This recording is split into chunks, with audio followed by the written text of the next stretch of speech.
সুপ্রিয় শিক্ষার্থী বন্ধুরা, আজকে 6 নং পর্বে তোমাদেরকে স্বাগত জানাচ্ছি। আমি এমডি রিপন। আর আজকের পর্বে তোমাদেরকে সলভ করাবো ইনশাল্লাহ তোমাদের গণিত বইয়ের অনুশীলনী 2.2 এর 9 এবং 12 নং ম্যাথ। দেখো 9 নং ম্যাথে কী বলা হয়েছে, একই হার মুনাফায় কোনো মূলধনের 1 বছরান্তে চক্রবৃদ্ধি মূলধন রয়েছে হচ্ছে কত 6,500 টাকা ও 2 বছরান্তে চক্রবৃদ্ধি মূলধন রয়েছে 6,760 টাকা। একটু বোঝার চেষ্টা করো, কী বলা হয়েছে, 1 বছরান্তে চক্রবৃদ্ধি মূলধন আছে হচ্ছে 6,500 টাকা ও 2 বছরান্তে চক্রবৃদ্ধি মূলধন রয়েছে হচ্ছে 6,760 টাকা। এখন এখানে বলা হয়েছে মূলধন কত।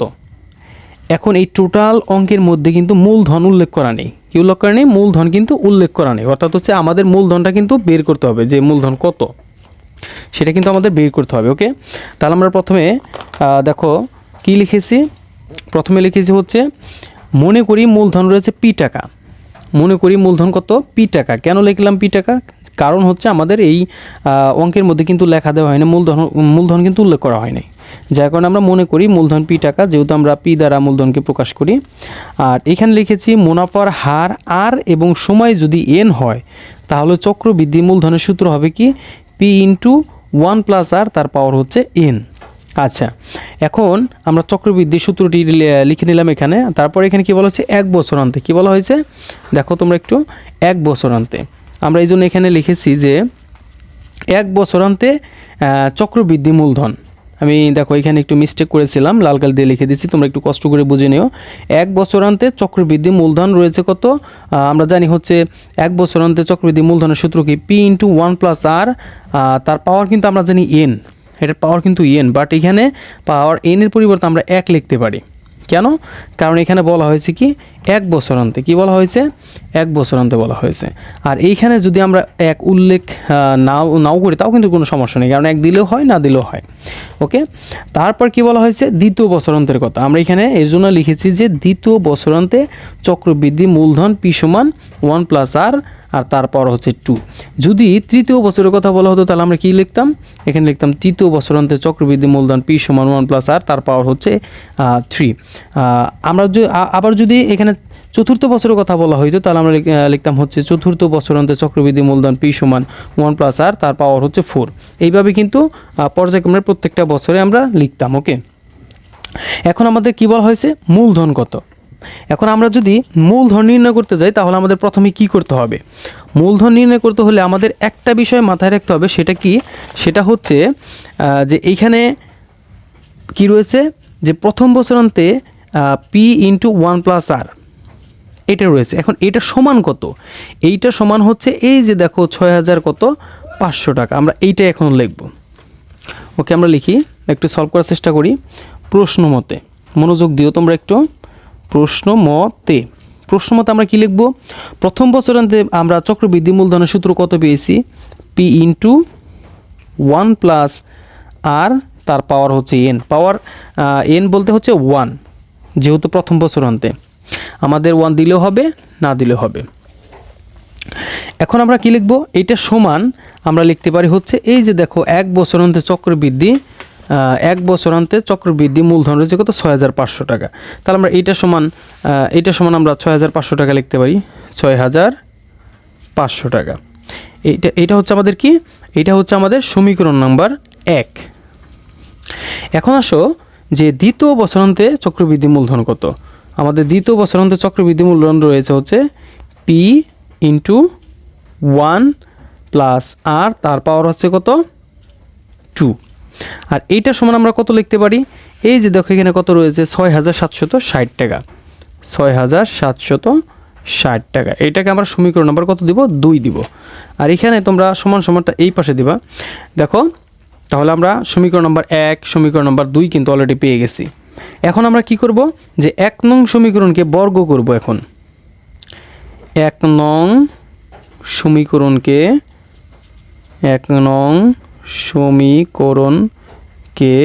বর্গ করে পাই। কেন বর্গ করব?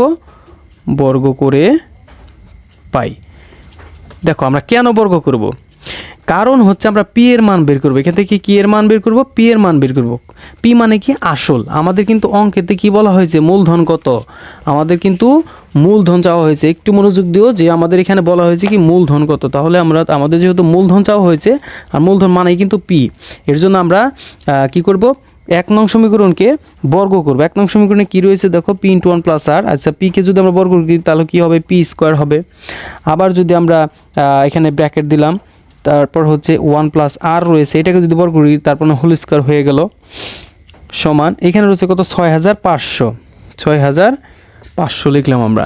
এখন এইটাকে যদি, এটা কিন্তু 5, আমরা এটাকে যদি বর্গ করি, এটাকে বর্গ করলাম, আর এইটা যেহেতু আমাদের সমীকরণ 1, এটা সমীকরণ 2, এটা হচ্ছে আমাদের সমীকরণ নাম্বার 3। ওকে বন্ধুরা, এখন দেখো আমরা কি করব, এখন আমরা 3 নং সমীকরণকে 2 নং সমীকরণ দ্বারা ভাগ করব। যদি আমরা 3 নং সমীকরণকে আমরা যদি এই 2 নং সমীকরণ দ্বারা ভাগ করি, তাহলে কিন্তু আমরা পি এর মান পেয়ে যাব। আমরা এখানে একটু লিখে নেব। আচ্ছা, এই পাশে আমাদের জায়গা, যেহেতু জায়গা স্বল্পতা, আমরা এই পাশে করি।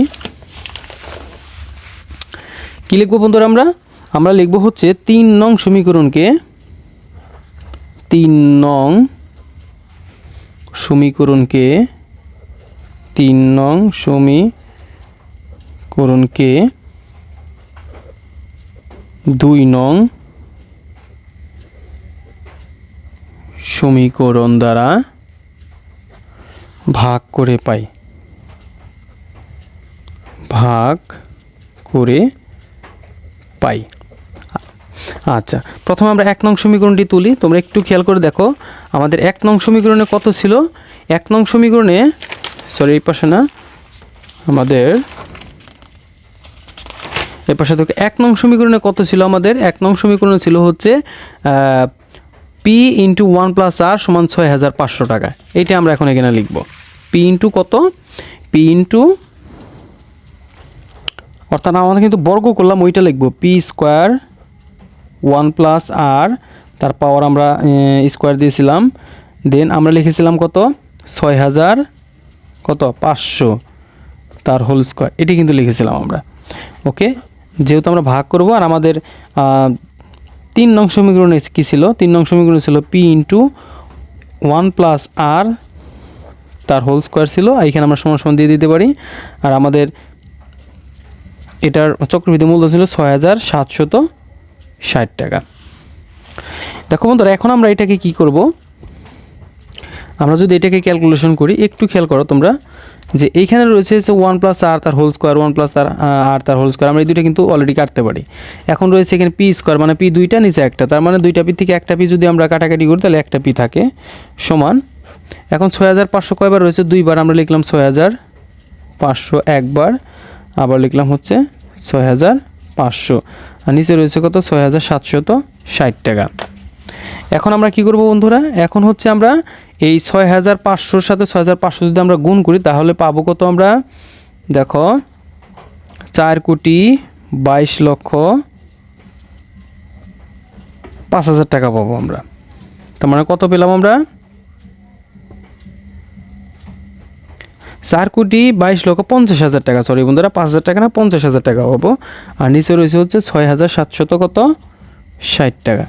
এখন আমরা এই 4,22,50,000-কে যদি আমরা 6,700 দ্বারা ভাগ করি তাহলে আমরা পাবো হচ্ছে কত, 6,250 টাকা। আমি এইটা একটু ক্যালকুলেশন করে রেখেছিলাম, দেখো 6,250 টাকা। এটা আমরা কিসের মান পেলাম বন্ধুরা, এই যে পি এর মান পেলাম আমরা, পি এর মান। তোমরা ক্যালকুলেটর দিয়ে, এগুলো ক্যালকুলেটর দিয়ে করবে, তাহলে তোমাদের কিন্তু বুঝতে সহজ হবে। এইটি হচ্ছে আমাদের নির্ণীয় মূলধন, নির্ণীয় মূলধন 6,250 টাকা। দেখো বন্ধু, আমরা এখানে কি করলাম, আমরা অঙ্কটি যদি একদম প্রথম থেকে একটু বুঝি, দেখো আমাদের কি বলা হয়েছিল, এখানে বলা হয়েছিল যে একই হার মুনাফায় কোনো মূলধন 1 বছর অন্তর চক্রবৃদ্ধি মূলধন 6,500 টাকা এবং 2 বছর অন্তর চক্রবৃদ্ধি মূলধন ছিল 6,750 টাকা। ওকে, আমরা প্রথমে কি লিখেছিলাম, যেহেতু আমাদের মূলধন অজানা, মূলধন আমাদের জানা ছিল না, এখানে উল্লেখ ছিল না, এই জন্য মূলধন সমান পি লিখেছি। মুনাফার হার আর এবং সময় এন হলে চক্রবৃদ্ধি মূলধন সমান হবে পি ইন্টু ওয়ান প্লাস আর। ওকে, আর 1 বছর অন্তে মূলধন পি ইন্টু ওয়ান প্লাস আর, তা পাওয়ার 1 হবে। আর যেহেতু দ্বিতীয় বছর অন্তে চক্রবৃদ্ধি মূলধন হবে পি ইন্টু ওয়ান প্লাস আর, তার পাওয়ার হবে স্কোয়ার। এখন প্রশ্ন মতে আমরা পি ইন্টু 1 প্লাস আর সমান 6500 টাকা লিখছি, যেহেতু এটা প্রথম বছর আনতে 6500 টাকা এখানে দেওয়া আছে। আর তারপর আমরা কি লিখেছি, পি ইন্টু 1 প্লাস আর তার হোল স্কোয়ার, তার মানে এটা দ্বিতীয় বছর আনতে, এই জন্য স্কোয়ার রয়েছে, সমান 6760। এটা সমীকরণ নম্বর আমরা কত লিখেছি, 2 লিখেছি, আর এটাকে সমীকরণ নং 1 লিখেছি। তারপর আমরা কি করেছি, 1 নং সমীকরণকে বর্গ করে পাই আমরা, জাস্ট শুধু 1 নং সমীকরণকে বর্গ করে এটাকে আমরা 3 নং সমীকরণে কনভার্ট করেছি। তারপর আমরা কি করেছি বন্ধুরা, দেখো যে 3 নং সমীকরণকে 2 নং সমীকরণ দ্বারা ভাগ করছি। তার মানে এইটা হচ্ছে আমাদের কয় নং সমীকরণ, আমরা 3 নং সমীকরণকে 2 নং সমীকরণ দ্বারা ভাগ করেছি। প্রথমে আমরা 2 নং সমীকরণ তুলছি, তারপর 3 নং সমীকরণ, প্রথমে আমরা 3 নং সমীকরণ তুলেছি বন্ধুরা, পরে আমরা 2 নং সমীকরণ তুলেছি। আর এটাকে ভাগ করেছি কীভাবে, দেখো এই 1 প্লাস আর তার স্কোয়ার, এটার সাথে এটাতে আমরা কাটাকাটি করলাম, কাটাকাটির পরে এখানে পি স্কোয়ার থেকে আমরা পি বা যদি আমরা কাটাকাটি করি তাহলে পি থাকবে, আর 6500 দুইবার রয়েছে, দুইবার আমরা গুণ করেছি, 6760 টাকা নিচে রয়েছে। আর এখন দেখো 6500 সাথে 6500 সাথে যদি 6500 আমরা গুণ করি তাহলে কত পাবো, 4,22,50,000 টাকা হবে। এটার সাথে এটা ভাগ করলে 6250। আর বন্ধুরা তোমরা এই 9 নং অঙ্ক বুঝতে পেরেছো। বন্ধুরা এখন আমরা 12 নং ম্যাথটি সলভ করব। আর 12 নং ম্যাথটি খুবই গুরুত্বপূর্ণ তোমাদের জন্য, এর জন্য তোমরা এই ম্যাথটি একটু মনোযোগ সহকারে করবা। দেখো কি বলা হয়েছে, আমরা একটু পড়ি। এক ব্যক্তি একটি ঋণ সংস্থা থেকে বার্ষিক 8% চক্রবৃদ্ধি মুনাফায় 5000 টাকা ঋণ নিলেন। কত টাকা মুনাফায় নিছেন, 8% মুনাফায় 5000 টাকা ঋণ নিলেন। ওকে, এখন প্রতি বছর শেষে তিনি 2000 টাকা করে পরিশোধ করেন। তার মানে কি এখানে কি বলা হয়েছে তোমরা বুঝতে পেরেছ, যে তিনি একটি ব্যাংকে থেকে 5000 টাকা ঋণ নিলেন, চক্রবৃদ্ধি মুনাফা হিসেবে চক্রবৃদ্ধি হিসেবে তিনি ঋণ নিয়েছেন, এবং প্রতি বছর ধরো কথার সাপোজ চক্রবৃদ্ধি মুনাফা 500 টাকা আসে। তিনি কিন্তু 500 টাকা পরিশোধ করেন না, তিনি পরিশোধ করেন কি, যে 2000 টাকা। তার মানে তিনি 500 টাকার সাথে আরও 1500 টাকা অ্যাড করে তিনি পরিশোধ করেন, যাতে তার চক্রবৃদ্ধি যে মূলধন অর্থাৎ চক্রবৃদ্ধি যে মুনাফাটা আসে সেটাও পরিশোধ করতে পারেন। অ্যান্ড হচ্ছে তিনি তার আসল যে 5000 টাকা, সেই 5000 টাকা থেকেও যে তিনি যেন আরও কিছু কমাতে পারেন, যার কারণে তিনি কি করেন, প্রতি বছর শেষে 2000 টাকা করে পরিশোধ করেন। এখন বলা হয়েছে দ্বিতীয় কিস্তি পরিশোধের পর তার আর কত টাকা ঋণ থাকবে।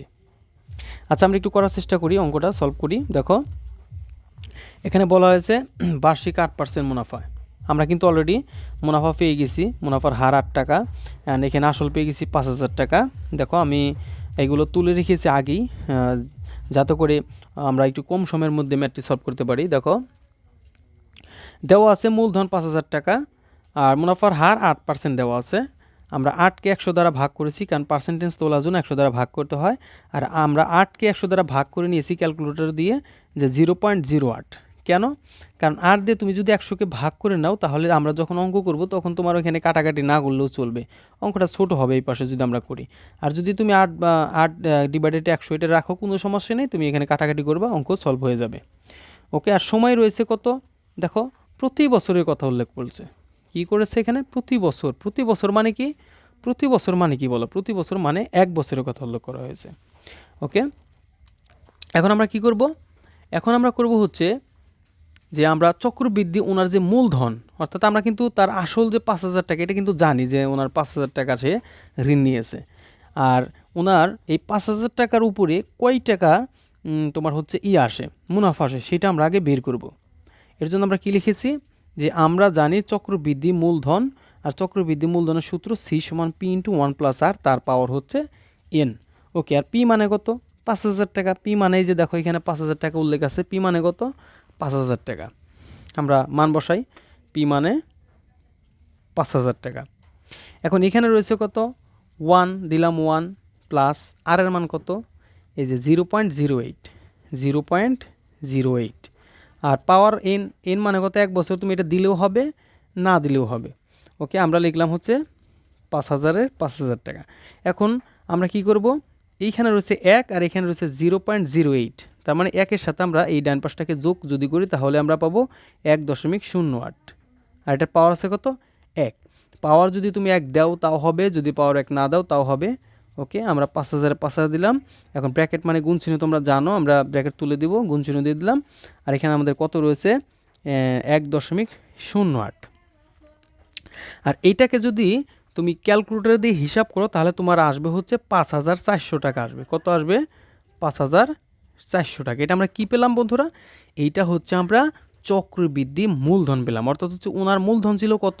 ওনার মূলধন ছিল হচ্ছে 5,000 টাকা, আর 400 টাকা ওনার হচ্ছে কি হয়েছে,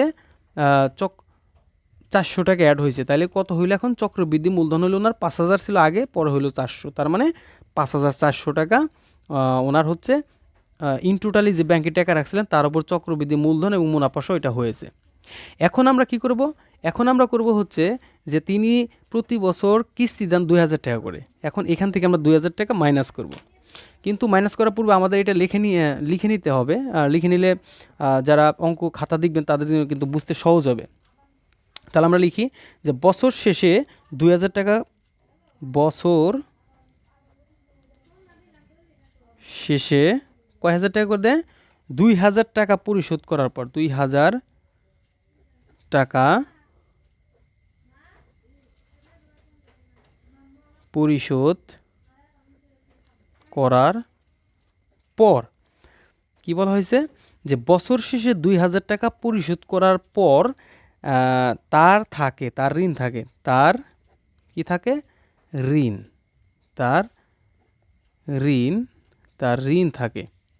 আচ্ছা, ওনার হচ্ছে চক্রবৃদ্ধি, তাহলে মূলধন কত হলো? আমরা একটু আগে বের করলাম 5,400 টাকা, আর তিনি পরিশোধ করেন কত? 2,000 টাকা করে। তাহলে 5,400 টাকা থেকে আমরা যদি 2,000 বাদ দিই তাহলে আমরা কত পাবো? 3,400 টাকা পাবো। অর্থাৎ ওনাকে আরও 3,400 টাকা কিন্তু পরিশোধ করতে হবে। তার মানে প্রথম বছর শেষে উনি 2,000 টাকা পরিশোধ করার পরেও ওনার কিন্তু ব্যাংকে 3,400 টাকা থাকবে। অর্থাৎ এই 3,400 টাকার উপরে আবার দ্বিতীয় বছরে তার কি আসবে? চক্রবৃদ্ধি মূলধন আসবে। এখন আমরা কি লিখব? যে দ্বিতীয় বছরের শুরুতে তো ওনার আসল কত সেটা আমাদের আগে লিখে নিতে হবে। যে দ্বিতীয় বছরের শুরুতে আসল। আচ্ছা তোমরা বলো তো যে দ্বিতীয় বছরের শুরুতে ওনার আসল কত? যেমন আমি বলেছিলাম, দেখো যে ওনার প্রথম বছরে কি ছিল? আসল ছিল হচ্ছে 5,000 টাকা। প্রথম বছরে ছিল 5,000 টাকা। তাহলে দ্বিতীয় বছরে আসল কোনটা? এই 5,000 টাকা? নো, এই 5,000 টাকা না। এই যে একটু আগে আমরা বের করলাম যে পরিশোধ করার পর তার ঋণ থাকে হচ্ছে কত? 3,400 টাকা। এইটাই হচ্ছে দ্বিতীয় বছরে ওনার আসল। কেন এটা দ্বিতীয় বছর আসল? কারণ এখানে কিন্তু প্রতি বছরে হিসাব করা হয়।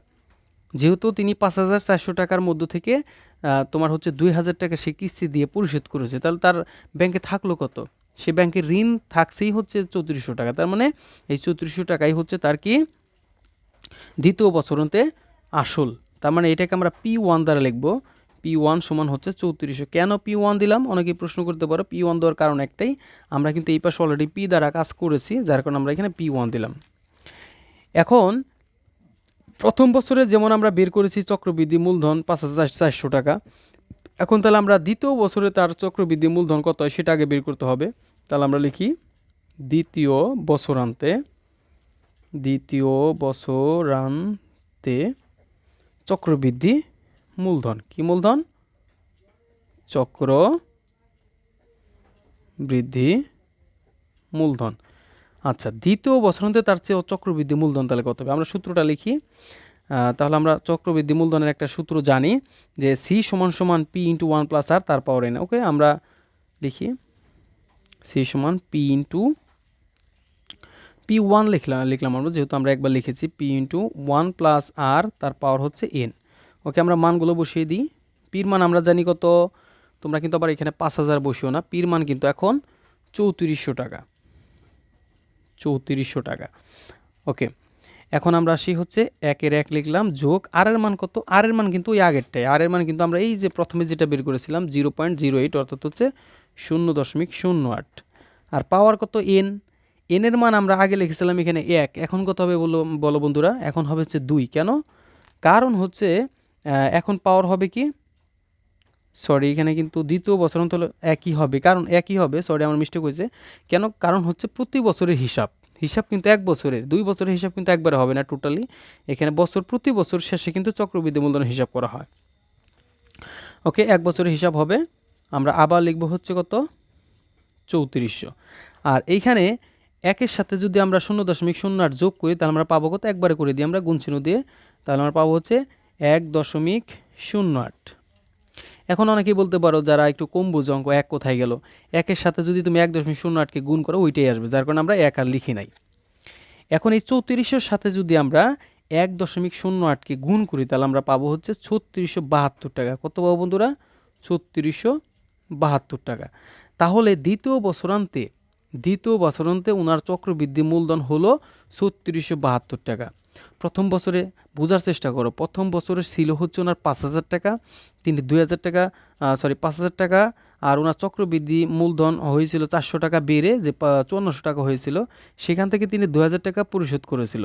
আর তার তখনও তোমার হচ্ছে ব্যাংকে তিনি ঋণ ছিলেন হচ্ছে 3400 টাকা। এখন 3400 টাকার যেহেতু বছরের শুরু থেকে আবার শেষ পর্যন্ত হিসাব হবে, তাহলে আবার কি হয়েছে, 3400 টাকা থেকে ওনার আবার তোমার হচ্ছে টাকা বৃদ্ধি পেয়ে কত হয়েছে, 3672 টাকা হয়েছে। তাহলে দ্বিতীয় বছরান্ত ওনার 3672 টাকা থেকে আমরা যদি এখন 2000 টাকা বাদ দিই তাহলে কিন্তু আমাদের এই যেখানে যে কথা বলা হয়েছিল যে দ্বিতীয় কিস্তি পরিশোধের পর তার আর কত টাকা ঋণ থাকবে সেটা কিন্তু বেরিয়ে যাবে। ওকে, এখন আমরা লিখব দ্বিতীয় কিস্তি পরিশোধের পর ঋণ থাকবে। সুতরাং দ্বিতীয় কিস্তি পরিশোধের পর কি থাকবে, ঋণ থাকবে। দ্বিতীয় কিস্তি পরিশোধের পর ঋণ থাকবে। তাহলে আমরা চক্রবৃদ্ধি মূলধন পেলাম কত, 3672 টাকা বিয়োগ, আর তিনি পরিশোধ করেন কত, 2000 টাকা করে। আর যদি আমরা মাইনাস করি তাহলে 3672 থেকে 2000 বাদ দিলে 1672 টাকা। তার মানে দ্বিতীয় কিস্তি পরিশোধের পর ওনার থাকবে 1672 টাকা। অর্থাৎ তিনি যদি 3 নং বছর গিয়ে, অর্থাৎ হচ্ছে তৃতীয় বছরান্তে গিয়ে 2000 টাকা পরিশোধ করেন, তখন কিন্তু তার আবার কি হবে, এটা কিন্তু একদম ইন টোটালি পরিশোধ হয়ে যাবে। তাহলে আমরা উত্তরে কি লিখতে পারি বন্ধুরা, উত্তরে লিখতে পারি 1672 টাকা। আই হোপ বন্ধুরা তোমরা বুঝতে পেরেছো। আচ্ছা, তোমরা যারা একটু অঙ্ক কম বোঝো তোমাদের বোঝার সুবিধার্থে আমি অঙ্কটি আরেকবার বুঝিয়ে দিচ্ছি। এখানে আমাদের মূলধন ছিল 5000 টাকা, আর হচ্ছে মুনাফার হার ছিল 8%। 8কে আমরা 100 দ্বারা ভাগ করে নিয়েছি পার্সেন্টেজ তোলার জন্য। আমরা একবারে যেহেতু অঙ্কটি একটু ছোটো করে করার চেষ্টা করব, অর্থাৎ এখানে আমাদের কাটাকাটির সিস্টেম ঝামেলা যেন না থাকে, যার কারণে আমরা 8কে আমরা 100 দ্বারা ভাগ করে নিয়েছি, 0.08 পেয়েছি, আর সময় সমান 1 বছর। যেহেতু আমরা ওনার হচ্ছে 5000 টাকা ঋণ ছিল, আর চক্রবৃদ্ধি মূলধন বের করব প্রথমে, এজন্য লিখে নিয়েছি। আমরা জানি চক্রবৃদ্ধি মূলধন সূত্র লিখেছি, আর মানগুলো বসিয়েছি। মানগুলো বসানোর পর ক্যালকুলেশন করলে তোমরা পাবা হচ্ছে 5400 টাকা। আর তিনি যেহেতু প্রতি বছর 2000 টাকা করে কিস্তি দেন, এর জন্য পরিশোধ করার পর, অর্থাৎ প্রথম বছরে পরিশোধ করার পর তার ঋণ থাকে, আগে ওনার ঋণ ছিল কত, 5400 টাকা, সেখান থেকে 2000 টাকা পরিশোধ করেছে, তাহলে থাকলো কত, 3400 টাকা। এখন দ্বিতীয় বছরে তাহলে তার শুরুতে, দ্বিতীয় বছরের শুরুতে তার আসল কত, P1 দিয়ে আমরা লিখেছি 3400 টাকা। আর P1 কেন লিখেছি আগেই বলেছি যে এই পাশে আমরা P দিয়ে কাজ করেছি অলরেডি একবার, যার কারণে আমরা P1 এই পাশে দিয়েছি। এখন দ্বিতীয় বছরান্তে চক্রবৃদ্ধি মূলধন আমাদের বের করতে হবে প্রথম বছরের মতো, আমরা বের করলাম কত, 3672 টাকা। এখন দ্বিতীয় কিস্তি পরিশোধের পর তার আর কত থাকবে, তাহলে তার চক্রবৃদ্ধি মূলধন বেড়েছিল 3672, তিনি 2000 টাকা পরিশোধ করলেন, তাহলে থাকলো কত, 1672 টাকা। আই হোপ বন্ধুরা তোমরা বুঝতে পেরেছো। আর আজকের পর্ব এই পর্যন্তই। ভালো থাকো, সুস্থ থাকো। আর আমার এই ভিডিওগুলো যদি ভালো লেগে থাকে, আর যদি তোমরা অঙ্কগুলো বুঝতে পারো, সেই সুবিধার্থে তোমরা যদি আরও এইরকম ভিডিও পেতে চাও, তাহলে আমার চ্যানেলটি সাবস্ক্রাইব করবে, এবং সাবস্ক্রাইব করার পর বেল আইকনটি